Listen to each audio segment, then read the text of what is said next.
కేంద్ర ప్రభుత్వ పథకాలను క్షేత్రస్థాయిలో పకడ్బందీగా అమలు చేయడంతో పాటు సంక్షేమ ఫలాలు అర్హులైన ప్రతి నిరుపేదకు అందించాలని ఒంగోలు పార్లమెంటు సభ్యులు మాగుంట శ్రీనివాసులరెడ్డి పేర్కొన్నారు.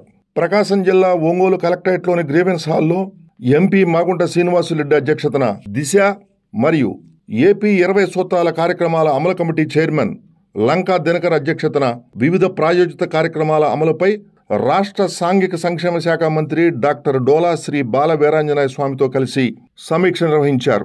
సమావేశంలో ఒంగోలు, కనిగిరి, గిద్దలూరు, సంతనూరుపాడు శాసనసభ్యులు Damachalla Janardhan, doctor Mukku Ugra Narasimha Reddy, Muthumula Ashok Reddy, B N Vijay Kumar, mayor Gangada Sujatha, joint collector Ronanki Gopalakrishna, ఎంపీపీలు, జడ్పీటీసీలు, సంబంధిత శాఖల అధికారులు పాల్గొన్నారు.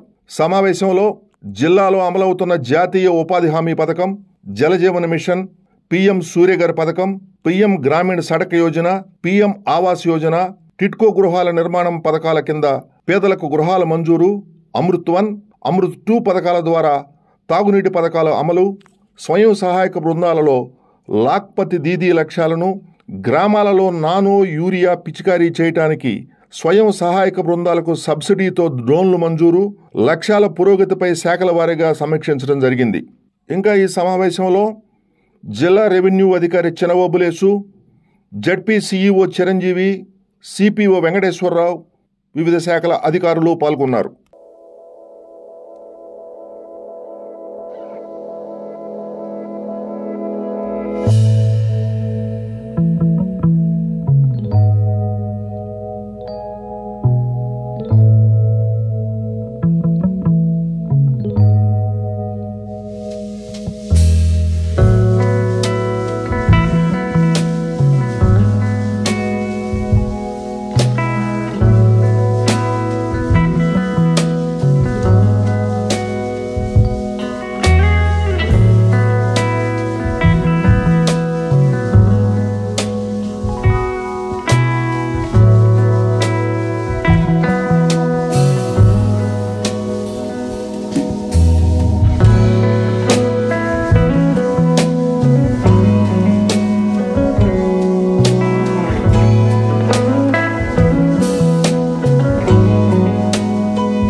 ముందుగా బిల్లులు ఇస్తారు, అదొక సాంప్రదాయం.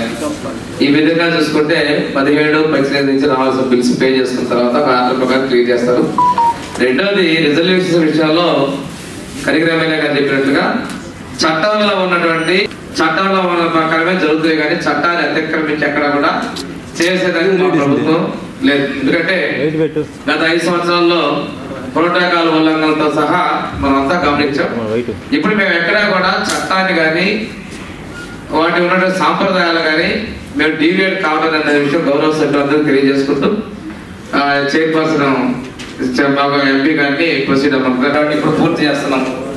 ఈ పరిస్థితులు ఉన్నాయి కాబట్టి ఆ చెట్లు ఏమొచ్చినా కానీ మన సీజన్లో తీసేసుకోవాల్సినది ప్రభుత్వం నుంచి ఉపాధి హామీలు తీయడం జరిగింది. ఇప్పుడు చాలా చోట్ల నీళ్లు ఉన్నాయి కాబట్టి మనం పనులు చేస్తే కూడా తక్కువ అనుకుంటా. ఇప్పుడు ఏదైనా రేపు సమ్మర్లో అవి క్లియరెన్స్, జంగిల్ క్లియరెన్స్ నరేగాలో చేయడానికి కూడా ప్రభుత్వం నిర్ణయించింది, ఆదేశాలు కూడా ఇచ్చింది. ఇప్పుడు నేను అడిగిన క్వశ్చన్లు ఏవైతే ఉన్నాయో వాటి మీద త్రూ కలెక్టర్ గారి ద్వారా ఆ ఇన్ఫర్మేషన్ ని మాకు పాస్ చేయాలి. అట్లాగే డిస్క్రిపెన్సీస్ ఐడెంటిఫై చేసి 19-24 మధ్య వర్క్ చేసిన దాని మీద డిస్క్రిపెన్సీస్ ఐడెంటిఫై చేశారా? ఎందుకంటే without completing the work, without incurring expenditure, you have shown highest figures as completed. ఎవరు వర్క్ చేశారో ఆ వర్క్ చేసిన వాళ్ళు ఎవరు, వాళ్ళ మీద ఎవరెవరు ఇర్రెగ్యులారిటీ చేశారు అనేది లిస్ట్ కూడా మాకు ఇవ్వండి. వాటర్ సోర్స్ ఆ పైప్ లైన్స్ మొత్తం 40 కిలోమీటర్స్ ఉంటే 40 కిలోమీటర్స్ లో 7 కిలోమీటర్స్ రిపేర్ చేశారు. మిగతా 33 సంథింగ్ వాజ్ స్టిల్ ఇప్పుడు కూడా లీక్లు వచ్చి వాటర్ డైలీ రావట్లేదు. మరి ఎట్లా చేద్దామని ఏమన్నా ప్రపోజల్ పంపించారా లేదా? అంటే ఇప్పుడు చెప్పడం 85 crores పంపించారు కానీ సార్ మాకు అక్కడ ఇన్స్ట్రక్షన్స్ ఏమి ఇచ్చారంటే ఇప్పుడు రాబోయే గ్రిడ్ లో దాన్ని కవర్ చేయమని చెప్పారు సార్. గ్రిడ్ లైట్ కవర్ చేస్తారు అది గ్రిడ్ లో మొత్తం గ్రిడ్ మన సోర్స్ అది వెళ్ళకుండా కదా, వెళ్ళకుండా ఇప్పుడు డిజైన్ అంతా వేరు కదా. అవును సార్, ఇప్పుడు మామూలు ఎగ్జిస్టింగ్ సీపీడబ్ల్యూ డిస్ట్రిబ్యూట్స్ కూడా గ్రిడ్ కే అటాచ్ చేస్తున్నారు సార్. గ్రిడ్ ఎప్పుడు అయింది సార్? అది ఇంకా 3 years ఉంటుంది. ఈ లోపల పబ్లిక్ వాటర్ కావాలి. ఆల్రెడీ ఎగ్జిస్టింగ్ సోర్స్ అన్ని మీ ప్యారలైజ్ చేసి అవతల చేస్తే అది ఇప్పుడు అడిగాను సార్ కంట్రోల్ సార్. అది SOS అని కావాలి కదా మన ఎమర్జెన్సీలో. అది నీడ్ థింగ్ ఇస్ వాటర్ కదా. అదే సార్, ఆ పైప్ లైన్ చేసి ఉన్న సోర్స్ వాడకుండా రాని సోర్స్ గురించి పెండింగ్ పెడితే ఇంకా వాటర్ రానట్టే కదా సార్. దాని మీద కూడా ఇప్పుడు మెష్ గారు చిన్న సబ్మిషన్ సార్. మా ఆల్రెడీ రామకర్త నుంచి కరిగిరి వాటర్ వస్తుంది. పైప్ లైన్స్ మొత్తం పోయినాయి, గత మెయింటైన్ చేయలేదు, ప్లస్ రిపేర్స్. ఇప్పుడు వీళ్ళు గ్రిడ్ ఏఐపీ దాని ద్వారా చేయమని అడుగుతున్నారు. అదే సపరేట్ డిజైనర్స్. ఈ ఎగ్జిస్టింగ్ సోర్స్ కి వీళ్ళు కండమ్ చేశారు. అంటే రిపేర్ చేయకపోతే అసలు వాటర్ వచ్చే పరిస్థితి. మాకు వచ్చిన ఇన్ఫర్మేషన్ అంటే both motors are not functioning properly. At least one is పక్కన ఉంటుంది, ఇంకోటి regular. I understand both motors are not functioning properly sir. ఇన్ని స్కీమ్స్ దాని మీద ఆధారపడినప్పుడు అసలు ఆ మోటార్ గా సరిగ్గా పనిచేయటం సో మెనీ విలేజెస్ మా కాన్స్టిట్యున్సీ అద్దెకి అన్ని ఎఫెక్ట్ అవుతాయి. దాని ప్రియారిటీ బేసిస్ మీద కొత్త మోటార్ ఏదో చేయండి. ఎందుకంటే ఎంత చేసినా కానీ అసలు మోటార్ అంటే heart of the serving system. అది కొద్దిగా ఇమీడియట్ గా చేయండి. దానివల్ల మాకు చాలా ప్రాబ్లమ్స్ వస్తాయి. దగ్గరికి వెళ్ళి అది గడ్కరీ గారు కూడా వారిని కలిశారు. ఈ మధ్య కూడా కేంద్ర మంత్రివర్యులు వారు అటువంటి ఏంటంటే conversion of state highways to national highways అంటే కొంచెం టైం పడుతుంది అది. బట్ ఇటువంటి formation of new national highways అనే దాని కొరకు మనం చేయగలుగుతామని చెప్పారు. సార్ మీరు అలైన్మెంట్ చెప్పండి. సూరారెడ్డిపాలెం నుంచి అట్లా వెళ్ళిపోయి అక్కడ రేణంగివరం అక్కడికి వెళ్ళి మద్దిపాడు అవతలనే వెళ్ళేటట్టుగా ఎక్కడ ఈజీగా కనెక్షన్ ఉంటే మీకు వితౌట్ డిస్టర్బింగ్ ద హ్యాబిటేషన్స్. కొత్త గ్రీన్ ఫీల్డ్ కూడా రావాల్సి వచ్చినా కూడా దాన్ని కూడా ప్రయత్నం చేస్తాము. అంటే గ్రామాల ద్వారా పోవాలంటే కొంచెం ఇళ్ళు పగలగొట్టడం ఇటువంటి ఇబ్బందులు కూడా ఉంటాయి. అన్నీ కూడా లేకుండా గ్రీన్ ఫీల్డ్ గానే కొంచెం తయారు చేస్తే మనం connected to the national highway. ఈ నేషనల్ హైవే నుంచి ఆ నేషనల్ హైవే వెళ్ళే దాని వరకు అది మన సంతలపాటు ఎమ్మెల్యే గారు వివరిస్తారు. ఎంపీ గారు, ఒంగోలు ఎమ్మెల్యే జనార్దన్ గారు, సంతలపాడు ఎమ్మెల్యే విజయ్ కుమార్ గారు, అలాగే మంత్రి గారు, మీరు ముఖ్యంగా కూర్చొని ఒక చిన్న, ఎందుకంటే ఆల్రెడీ నేను ఈ 20 points ప్రోగ్రామ్ చైర్మన్గా అపాయింట్ కావడానికి ముందు ఒక నోటు ప్రకాశం జిల్లా మీదనే ఇవ్వడం జరిగింది ఈ బైపాస్ రోడ్డుకి సంబంధించి. ఎందుకంటే ఈ బైపాస్ రోడ్ ఏదైతే ఉందో ఇందాక విజయ్ కుమార్ గారు చెప్పినట్టు చాలా అవసరమో, ఏదైతే గ్రానైట్ రోడ్ మొత్తం కూడా ఊళ్ళో నుంచి వస్తుంది కాబట్టి ఫిబ్రవరి 2024 గడ్కరీ గారికి కూడా ఇది ఇస్తూ ఇంకొక మాట ఏంటంటే, చిన్న సవరణ ఏంటంటే, తూర్పు వైపు ఉండే బైపాస్ రోడ్ని కూడా ఎక్స్టెన్షన్ చేసుకొని రింగ్ రోడ్ లాగా చేసుకునే అవకాశం ఉంది రెండింటిని. ఎందుకంటే ఇప్పుడు మనం దాదాపు మధ్యపాడు దాకా ఇస్తున్నాము సూరారెడ్డిపాలెం దగ్గర నుంచి. ఇప్పుడు ఉన్నది ఒల్లూరు దగ్గర నుంచి మొదలయ్యి జస్ట్ ఊరు బయట ముత్తినూరుపాడు దగ్గర అది కంప్లీట్ అవుతుంది. కాబట్టి దీనికి అలైన్ అయ్యేటటువంటి విధంగా ఇప్పుడు ఏదైతే మనం ప్రపోజ్ చేస్తున్నామో తూర్పు వైపుది కూడా కొంచెం అటు రెండు వైపులా కూడా దక్షిణం వైపును ఉత్తరం వైపున పెంచుకోగలిగితే రింగ్ రోడ్ లాగా అయ్యేటటువంటి అవకాశం ఉంది. భవిష్యత్ అవసరాలకి కూడా మనకి వెసులుబాటుగా ఉండే అవకాశం ఉంది. కొత్తపట్నం ఏదైతే ఉందో టూరిజంకి ఈ రోడ్డు కనెక్టివిటీ కూడా చాలా ఇంపార్టెంట్ అండి. ఒకటి సూరారెడ్డిపాలెం దగ్గర నుంచి ఈత ముక్కలకి ఉండే రోడ్ని ఓవర్ బ్రిడ్జ్ ఒకటి కావాలా, ఒక రోడ్డు పెద్ద రోడ్డు చేసుకోవాలి. ఇవన్నీ ఎందుకంటే మనము ప్రపోజల్ ఇచ్చేటప్పుడు ఒకేసారి కాంప్రహెన్సివ్ ప్రపోజల్ కనుక తయారు చేసుకోవాలి. కాలేజెస్ దాటిన తర్వాత అది ఆల్రెడీ పాత రికార్డ్స్ ఉండాలి. అది ఎన్హెచ్ఓ ఉంటే వాళ్ళ పీడీకి నెల్లూరు నుంచి రికార్డ్స్ తీసుకొని సభ్యులు కూర్చొని మనకి చేమకుర్తి నుంచి ఎక్కువ హెవీ వెహికల్స్ వస్తున్నాయి కాబట్టి మనకి బోత్ సైడ్స్ చేమకుర్తి నుంచి అటు మేదరమెట్ల సైడ్ ఇటు సైడ్ వచ్చేలాగా ఇక్కడ ఎక్కించేస్తే ఇప్పుడు ఎన్హెచ్ కూడా చాలా వర్క్స్ కూడా అలాట్ చేస్తున్నారు కాబట్టి స్టేట్ ఎన్హెచ్ కింద పెట్టుకొని మనం చేసుకుంటే బాగుంటుంది. ఎందుకంటే కొత్త బైపాస్ ఉంది, అటు పెద్ద ఉండదు, మనకు వచ్చే ట్రాఫిక్ అంతా ఈ పైనుంచి వచ్చేది కాబట్టి ఇది ఆ పార్ట్ కానీ మనం పెట్టుకోగలిగితే అటు ఇటు ఫ్యూచర్ చాలా ఫ్యూచర్ బాగుంది. ఎయిర్పోర్ట్ వచ్చిన తర్వాత అది అలైన్మెంట్ ఎయిర్పోర్ట్ వచ్చిన తర్వాత అప్పుడు కావాలంటే మనం అలైన్మెంట్ చూసుకుంటాం సార్. నమస్తే sir, Parvathi sir, PD Amaravati sir. మీరు 544 మీరు చూస్తారు. అమరావతిలో అనంతపూర్ రోడ్డు ఉంది కదండి, ఇప్పుడు గిద్దలూరు నుంచి వెలుగొండ వరకు వేశారు. అవును సార్. అటువైపు అనంతపూర్ నుంచి కైపా వరకు వచ్చింది. గిద్దలూరు నుంచి కైపా వరకు అయిపోయింది.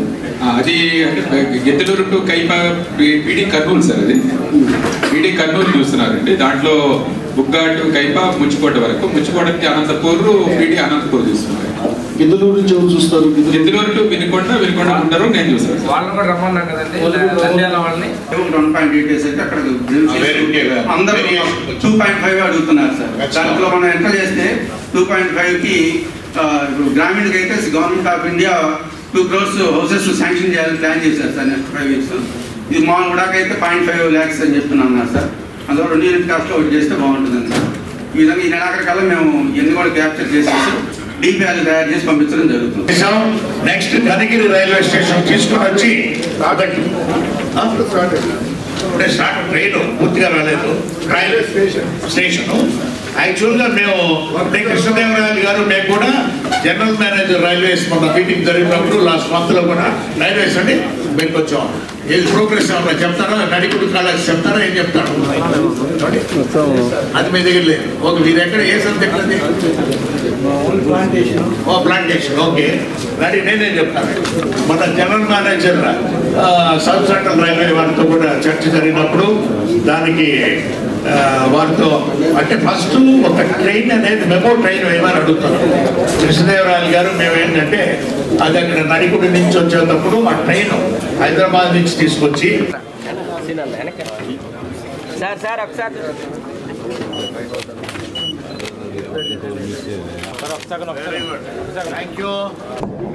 సూత్రాల కార్యక్రమాల అమలు చైర్మన్గా సమీక్ష నిర్వహించడానికి ఇక్కడికి రావడం జరిగింది. కాకతాళీయంగా దిశ కమిటీ మీటింగ్ కూడా ఈరోజే జరగటం ఒక సమన్వయంతో, చక్కటి సమన్వయంతో, ఎందుకంటే ఒక కొత్త సాంప్రదాయం ఇది.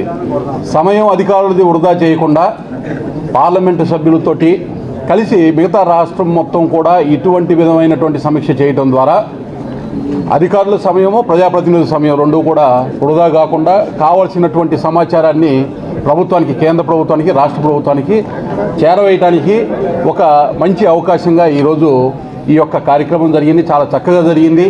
అంశాలన్నీ కూడా చాలా స్పష్టంగా స్పృశించడం జరిగింది.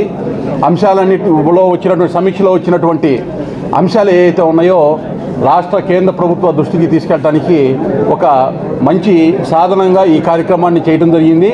ఇప్పుడు ఏదైతే మేము మాట్లాడామో 3 నెలల తర్వాత ఈ అంశాల మీద పురోగతి ఏ విధంగా ఉందని మళ్ళీ సమీక్ష జరగడం జరుగుతూ ఉంది. పునఃసమీక్ష చేసుకోవడం కూడా జరుగుతుందని తెలియజేస్తూ, ముఖ్యంగా ప్రధానమంత్రి నరేంద్ర మోడీ గారి నేతృత్వంలో కేంద్ర ప్రభుత్వం అంత్యోదయ అంటే సమాజంలో నివసించే చిట్ట చివరి వ్యక్తి వరకు కూడా ప్రభుత్వ పథకాలు, ఫలాలు అందాలి అనేటటువంటి ఉద్దేశంతో పథకాలను కేంద్ర ప్రభుత్వం రూపొందించడం జరిగింది. కేంద్ర ప్రాయోజిత పథకాలని సకాలంలో మ్యాచింగ్ గ్రాంట్లని సమకూర్చి సమర్థవంతంగా ప్రజలకి అందజేయాలని కమిట్మెంట్ తోటి ముఖ్యమంత్రి చంద్రబాబు నాయుడు గారు చాలా స్పష్టంగా ఉన్నారు. ఇప్పటికే 2 సార్లు కేంద్ర ప్రాయోజిత పథకాలకి సంబంధించిన అంశాల మీద రివ్యూ కూడా వారు చేయడం జరిగింది.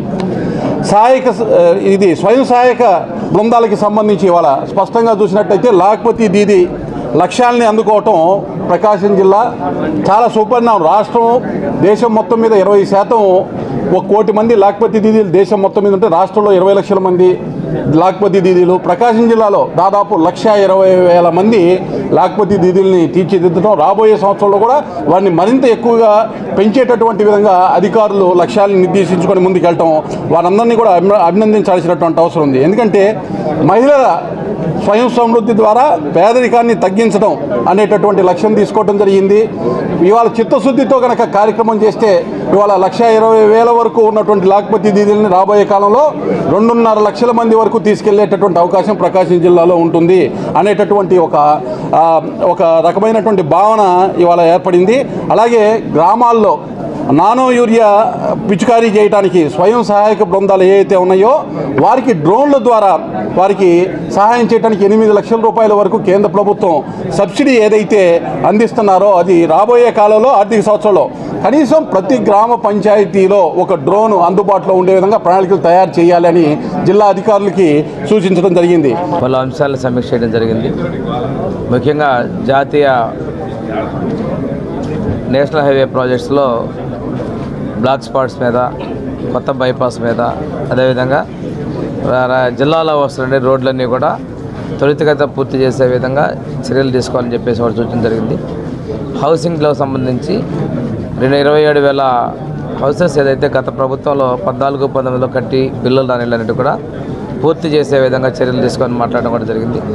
డ్రింకింగ్ వాటర్ ప్రాజెక్టు కూడా భవిష్యత్తులో ఒంగోలులో ప్రతిరోజు నీళ్ళు ఇచ్చే విధంగా అది ప్రభుత్వం దిశానిర్దేశం చేయడం జరిగింది. దీంతోపాటు జిల్లాలో ఉన్నటువంటి అన్ని ప్రాంతాల్లో నీటి ఎద్దడి నివారణతో పాటు మనం జరుగుతున్నటువంటి ఈ ప్రభుత్వం వచ్చిన 5 నెలల్లో మొదలైనటువంటి నరేగాతో ఏర్పాటు చేసిన సీసీ రోడ్ల పురోగతి, అదేవిధంగా గ్రామీణ గోకులాలు, వీటన్నిటి మీద కూడా ఇక్కడ సమీక్ష జరగడం జరిగింది. తర్వాత ఏదైతే హౌసెస్ మీద ఉన్నటువంటి ఎలక్ట్రికల్ లైన్స్ని కూడా రీప్లేస్మెంట్ చేయడం మీద ఎక్కువ మంది సభ్యులు చూపించారు. దాని ప్రభుత్వం కూడా ఎగ్జిస్టింగ్ లైన్స్ని హైట్ పెంచేటువంటి ఆలోచన చూస్తూ ఉన్నారు. సూర్యగారి పథకం కింద వీలంత ఎక్కువగా ప్రతి ఒక్క కుటుంబాన్ని భాగస్వాములు చేయటం, మనకి ప్రకృతి సహజంగా వచ్చినటువంటి ఈ సూర్యరశ్మి ద్వారా మనం విద్యుత్ ఉత్పత్తికి కూడా ముందుకెళ్లాలనేది కూడా మనం నిర్ణయం తీసుకుంది. దాంతోపాటు మన ప్రభుత్వ అధికారంలోకి వచ్చిన తర్వాత వెంటనే ఇచ్చినటువంటి హామీలు ఈరోజు పంపిణీ జరుగుతూ ఉంది. ఎన్టీఆర్ భరోసా పెన్షన్ డిస్ట్రిబ్యూషన్, ఇది చరిత్రలో ఒకసారి తీసుకుంటే ఈ భారతదేశంలోనే ఎక్కడ ఏ రాష్ట్రంలో లేని విధంగా మన ఆంధ్రప్రదేశ్ రాష్ట్రంలోనే అత్యధిక మొత్తంలో పెన్షన్ అనేది సామాజిక భద్రత పెన్షన్ ఇవ్వడం జరుగుతూ ఉంది. వృద్ధులకైతే వృద్ధులకి, వితంతువులకి, అదేవిధంగా ఒంటరి మహిళలకి, డప్పు కళాకారులకి, వీళ్ళందరికీ కూడాను మనం 4,000 రూపాయలు పెన్షన్ ఇవ్వడం జరుగుతుంది. అదేవిధంగా మిగిలిన మనకి దివ్యాంగులకి 6,000, దీర్ఘ వ్యాధులలో 10,000, బెడ్ రిడన్గా ఉన్నటువంటి 15,000 రూపాయలు లెక్కన పంపిణీ జరుగుతూ. రేపు సెలవు కాబట్టి ఒకరోజు ముందే ఈ 6 నెలల్లో ఇది రెండోసారి ఇవ్వడం అంటే ఎన్నుకున్న లక్ష్యం ప్రకారం అందివ్వాలనే సంకల్పంతో మన ప్రభుత్వం, ఎన్డీఏ ప్రభుత్వం ముందుకెళ్తా ఉందనే విషయం తెలియజేసుకుంటూ ఈ రోజు ఉన్నటువంటి అన్న క్యాంటీన్లను తిరిగి ఓపెన్ చేసుకోవటం, దీపం 2 పథకం కింద గ్యాస్ సబ్సిడీని నేరుగా మహిళలకు అందజేయటం, అంతేకాకుండా పలు సంక్షేమ పథకాలు నిన్న బడ్జెట్లో పెట్టడం జరిగింది. డిసెంబర్, జనవరి, ఫిబ్రవరిలో పలు ఎస్సీ కార్పొరేషన్ కావచ్చు, బీసీ కార్పొరేషన్ కావచ్చు, ఎస్టీ కార్పొరేషన్ ద్వారా లోన్లు ఇవ్వటం, దాని ద్వారా అభివృద్ధికి మనం కేటాయించుకోవడం జరుగుతుంది. మన ఎస్సీ హాస్టల్స్ విషయంలో రాష్ట్ర వ్యాప్తంగా 143 కోట్ల రిపేర్లు కేటాయిస్తే మన ప్రకాశం జిల్లానే 9,40,00,000 దాకా మనం హాస్టల్స్ రిపేర్ల కోసం నిధులు కేటాయించడం జరిగింది. అంటే గత 5 సంవత్సరాల్లో నిర్లిప్తంగా ఉన్నటువంటి పరిస్థితి నుంచి ఈరోజు మళ్ళీ అభివృద్ధిని మనం పరుగులు పెట్టిస్తున్న పరిస్థితిని ఒకసారి తెలియజేస్తుంటే ఈ రోజు ఉన్నటువంటి ఎన్డీఏ ప్రభుత్వం, తెలుగుదేశం, జనసేన, బీజేపీ ప్రభుత్వాలు ఎన్నికల ముందు ఏదైతే మాట ఇచ్చారో వాటి కట్టుబడి నిబద్ధతతో ఈ రాష్ట్రంలో అభివృద్ధిని, సంక్షేమాన్ని పరుగులు పెట్టిస్తున్న విషయాన్ని తెలియజేసుకుంటూ ఈ దిశ మన రివ్యూ ద్వారా మనం జరుగుతున్నటువంటి సెంట్రల్ గవర్నమెంట్ నుంచి వచ్చేటువంటి ఎయిడెడ్ ప్రాజెక్ట్స్ మొత్తాన్ని కూడా సమీక్ష చేసుకోవడం జరిగింది. అదేవిధంగా 20 ఫార్ములా ప్రకారం కూడా ఉన్నటువంటి ప్రోగ్రామ్స్ కూడా మనం ఈరోజు సమీక్ష చేసుకోవడం చాలా మంచి విషయంగా తెలియజేసుకుంటూ